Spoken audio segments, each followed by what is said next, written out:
बिस्मिल्लाहिर्रहमानिर्रहीम। अस्सलाम वालेकुम dear students, I am your teacher Zahid Mumtaz. Welcome in Z.M academy. बेटा हमारा आज का क्वेश्चन है question number 3, solve the following system of linear equation. ये बेटा हमारे पास system of linear equation in two variable है और इसको हमने क्या करना है, सॉल्व करना है। सॉल्व का मतलब ये होता है कि पहली इक्वेशन से हमारे पास एक लाइन आएगी और दूसरी इक्वेशन से भी हमारे पास एक लाइन आएगी। जिस पॉइंट पर ये दोनों लाइंस कट करेंगी उस पॉइंट को हम क्या कहेंगे, पॉइंट ऑफ इंटरसेक्शन कहेंगे। तो वो हमारा सॉल्यूशन होगा। लेकिन यहाँ जो हम सॉल्यूशन मालूम कर रहे हैं वो हम with the help of matrix method हम इनको हल कर रहे हैं। तो सबसे पहले हम इन इक्वेशन को मैट्रिक्स फॉर्म में लिखते हैं। राइटिंग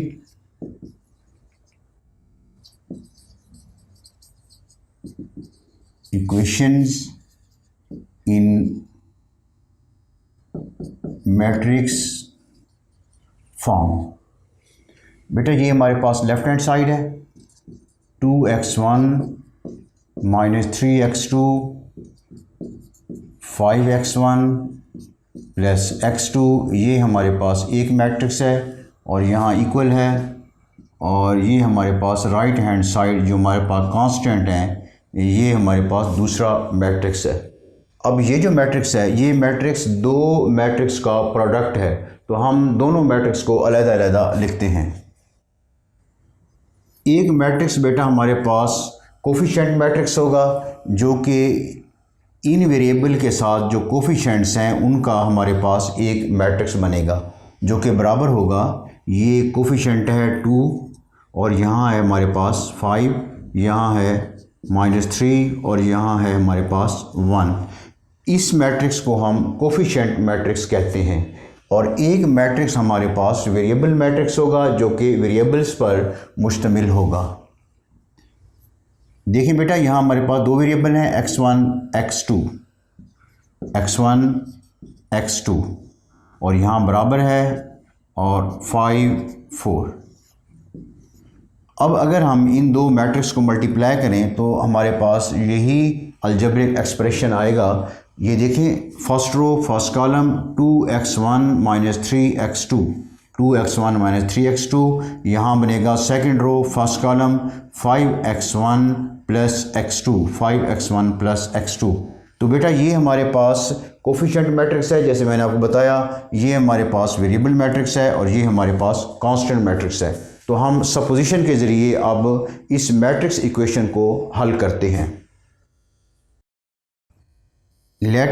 बेटा ये मैट्रिक्स हम फर्ज करते हैं कि जो हमारे पास कोफिशिएंट मैट्रिक्स है ये हमारे पास a के बराबर है, वेरिएबल मैट्रिक्स हमारे पास x के बराबर है और जो कांस्टेंट मैट्रिक्स है ये हमारे पास b के बराबर है। अब हमने ये x मालूम करना है क्योंकि जो वेरिएबल मैट्रिक्स है ये वेरिएबल्स पर मुश्तमिल है।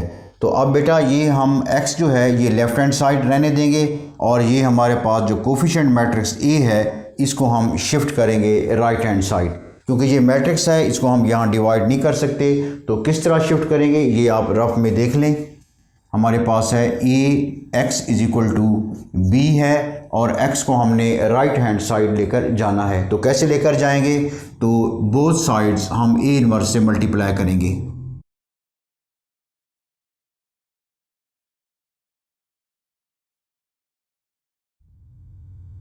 अब बेटा जब कोई मैट्रिक्स अपने इन्वर्स से मल्टीप्लाई होता है तो जवाब हमारे पास आता है आइडेंटिटी मैट्रिक्स। अब ये बन गया आइडेंटिटी मैट्रिक्स और I मल्टीप्लाई होगा x से और ये बराबर आ गया A inverse B।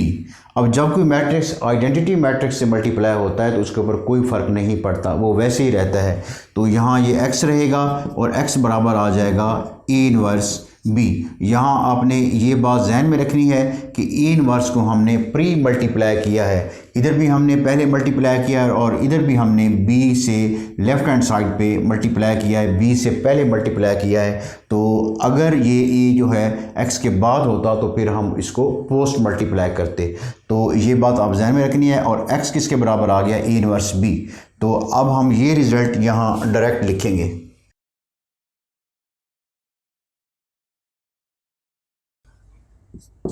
implies that x is equal to A inverse B. अब बेटा जब हम ए इन्वर्स निकाल लेंगे तो ए इन्वर्स को मल्टीप्लाई करेंगे हम बी से, तो हमारे पास एक्स की वैल्यू आ जाएगी। अब ए इन्वर्स किसके बराबर होता है ये आप जानते हैं, पहले आप मालूम कर चुके हैं। A inverse is equal to 1 A determinant into adjoint of A. तो ए इन्वर्स मालूम करने के लिए हमने ए डिटर्मिनेंट भी या ए मॉड भी मालूम करना है और एडजॉइंट ऑफ ए भी हमने मालूम करना है। तो पहले हम ए मॉड मालूम कर लेते हैं। A mod is equal to हमारे पास ए मैट्रिक्स ये है, तो इसको हम मॉड की फॉर्म में लिखते हैं 2 5 -3 1।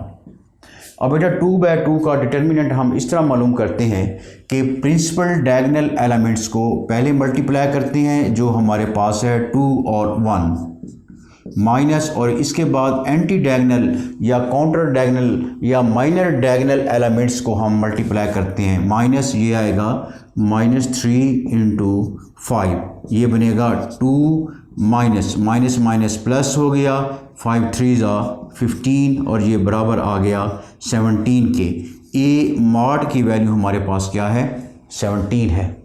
अब हम एडजॉइंट ऑफ ए मालूम करते हैं, क्योंकि ए इन्वर्स के लिए दो चीज़ें हमें दरकार हैं, एक है ए डिटर्मिनेंट और adjoint of A. A determinant हमने मालूम कर लिया है और एडजॉइंट ऑफ ए अब हम मालूम करते हैं। Adjoint of A is equal to adjoint of A. A हमारे पास है, ये आपके सामने है 2 5 -3 1। ये बेटा मैट्रिक्स है 2/2 का और इसका एडजॉइंट हमने मालूम करना है। तो इसका फार्मूला ये है कि प्रिंसिपल डायगोनल एलिमेंट्स इंटरचेंज होंगे, मतलब उनकी पोजीशन आपस में क्या हो जाएगी, तब्दील हो जाएगी।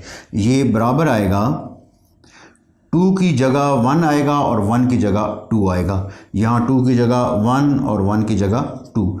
और जो एंटी डायगोनल एलिमेंट्स हैं इनके साइन चेंज होंगे। साइन चेंज का मतलब जो माइनस है वो प्लस हो जाएगा और जो प्लस है वो माइनस हो जाएगा।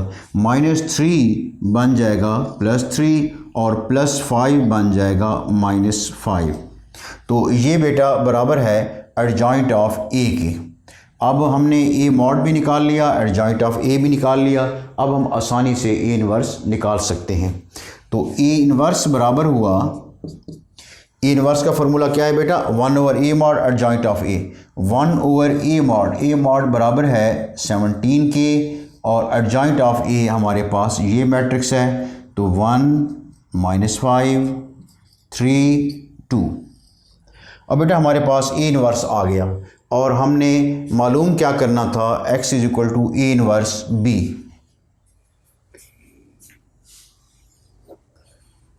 x is equal to A inverse B. तो ए इन्वर्स हमारे पास है, ये इसकी वैल्यू है 1/17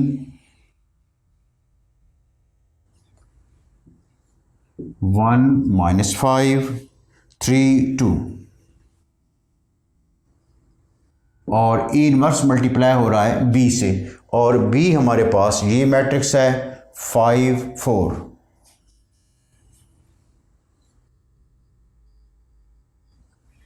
ये बात आप जहन में रखेंगे कि ये मैट्रिक्स किसके बराबर है, ये ए के बराबर है, ये एक्स के बराबर है और ये बी के बराबर है।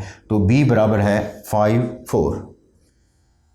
अब बेटा हम पहले ये करेंगे कि पहले इन दो मैट्रिक्स को ज़रब करेंगे और बाद में तकसीम करेंगे। अगर हम पहले तकसीम कर लें और बाद में ज़रब करें तो फिर हमें कैलकुलेशन में मुश्किल होगी। तो पहले हम मल्टीप्लाई करते हैं।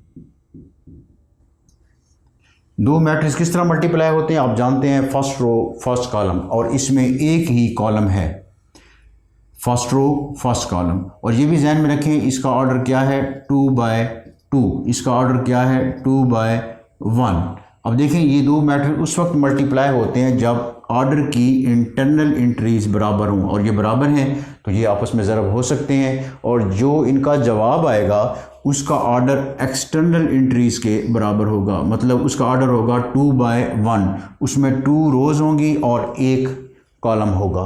तो इनको मल्टीप्लाई करते हैं, फर्स्ट रो फर्स्ट कॉलम 1 × 5 + 3 × 4। इसके बाद सेकंड रो फर्स्ट कॉलम, -5 × 5 +2 × 4, 5 + 4 3 12, और ये बनेगा -25 + 8,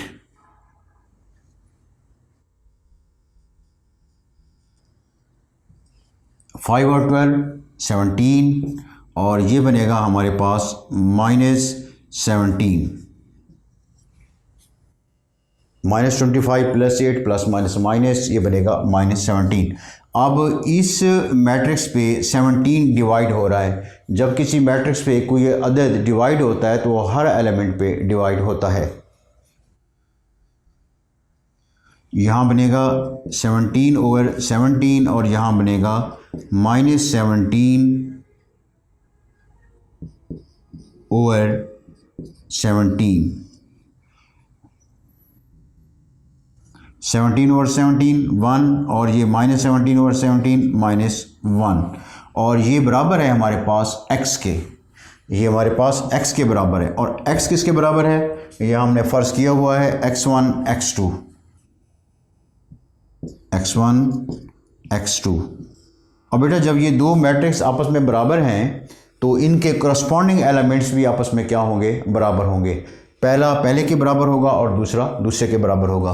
तो इम्प्लाइज दैट x1 = 1 और x2 = -1, और ये हमारा सॉल्यूशन है सिस्टम ऑफ लीनियर इक्वेशन का।